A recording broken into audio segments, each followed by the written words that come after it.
Bienvenue sur Africa 24 dans cette nouvelle édition du QG Weekend. Voici les titres de l'actualité.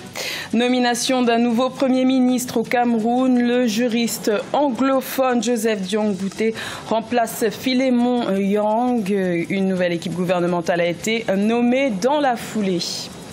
L'industrie du textile algérien est menacée par la concurrence extérieure. Les autorités ont décidé de mener des actions concrètes pour relancer ce marché dominé par l'importation.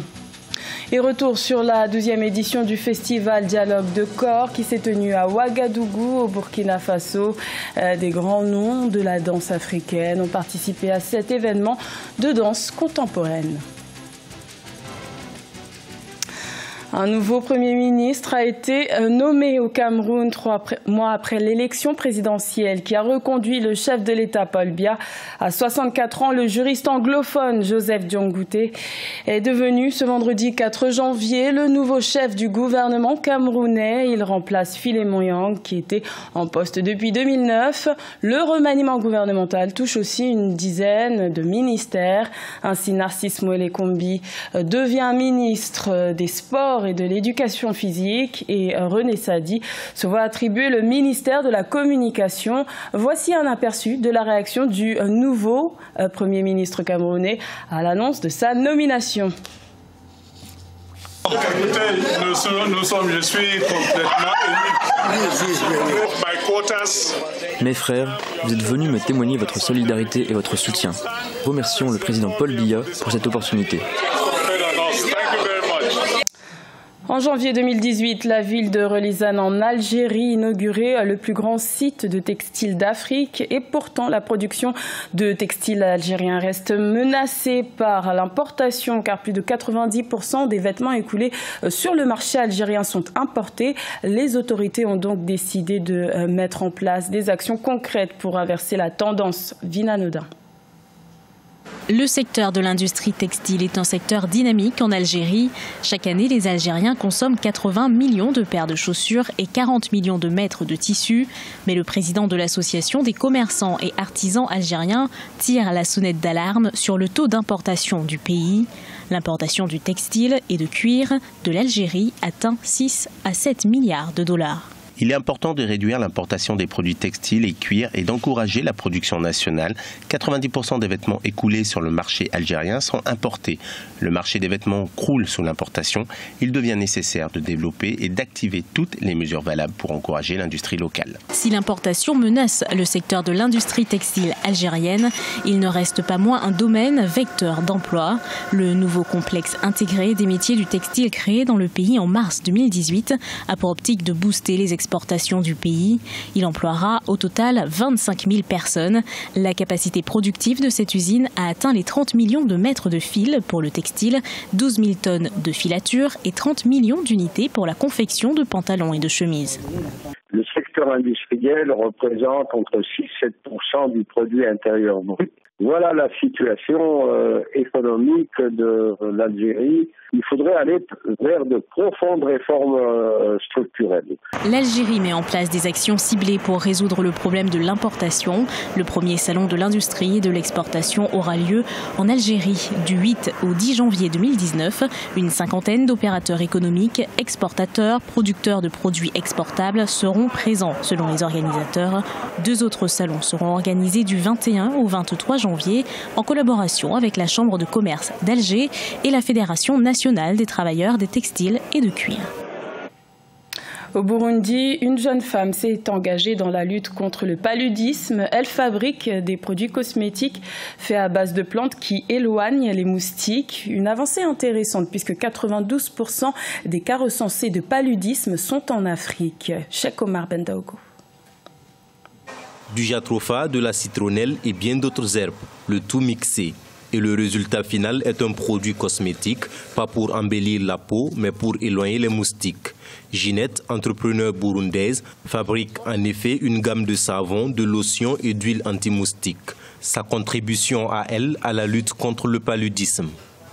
Les gens ont compris notre message et appliquent le fait de lutter contre le paludisme Ils ont compris que le paludisme, c'est une maladie grave. Et donc, on doit lutter contre le paludisme avec des produits locaux, pas seulement les produits qui viennent de l'extérieur. Donc, on produit ici localement et puis on consomme localement et surtout, on prévient le paludisme. C'est en 2010 que Ginette est rentrée du Canada et a commencé à expérimenter ses produits avec des plantes et des herbes cultivées localement. Après ce travail en laboratoire, ces produits sont vendus dans son magasin de la capitale Bujumbura. Le moins que l'on puisse dire, c'est que l'efficacité est prouvée. J'utilise ces produits depuis un certain temps et j'ai aimé le fait qu'ils soient tous à base de plantes et fabriqués à partir d'ingrédients d'origine locale. Je tombais souvent malade du paludisme, au moins 2 fois par an. Mais depuis que j'ai commencé à utiliser ces produits, je ne suis pas tombé malade depuis au moins 3 ans. Et une épidémie a sévèrement frappé le pays en 2017. L'entreprise de Ginette, qui comptait au départ 3 employés, emploie maintenant plus de 20 personnes. Elle envisage de s'étendre au reste du pays, surtout dans les zones rurales.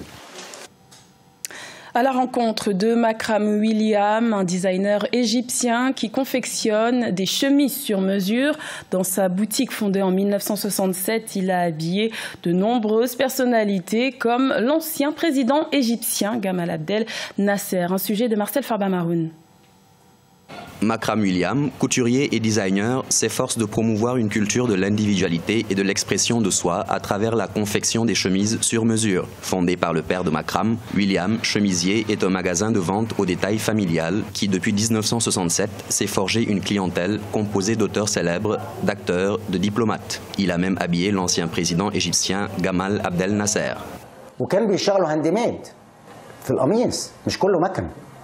Les chemises étaient faites à la main.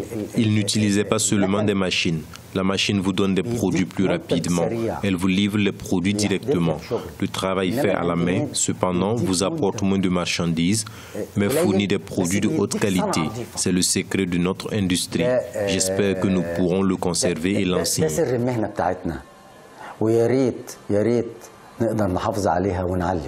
Alors que le marché égyptien est dominé par des importations à bas prix, William, avec son magasin classique, y voit une place pour l'art dans le commerce sur mesure.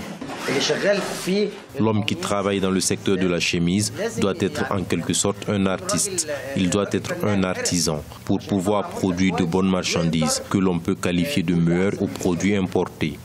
Dans son magasin au centre-ville du Caire, le couturier aux cheveux gris continue de suivre les traces de son père, considérant le processus de confection de chemises comme un art qui requiert à la fois des compétences et de l'imagination. La 12e édition du Festival de danse contemporaine Dialogue de corps s'est tenue du 15 au 22 décembre 2018 à Ouagadougou, au Burkina Faso. Cet événement a été marqué par la présence remarquée de grands noms de la danse africaine. Retour sur cet événement avec Marcel Farba-Maroun. Ouagadougou, la capitale burkinabé, a vibré au rythme de la 12e édition du festival de danse dénommé Dialogue de corps, tenu du 15 au 22 décembre 2018. En quelques années, cet événement est devenu l'un des plus grands rendez-vous de la création chorégraphique en Afrique. Des artistes de renom ont rallié la scène où l'on a pu découvrir les prestations de l'une des figures incontournables de la danse contemporaine, la sénégalaise Germaine Acogny.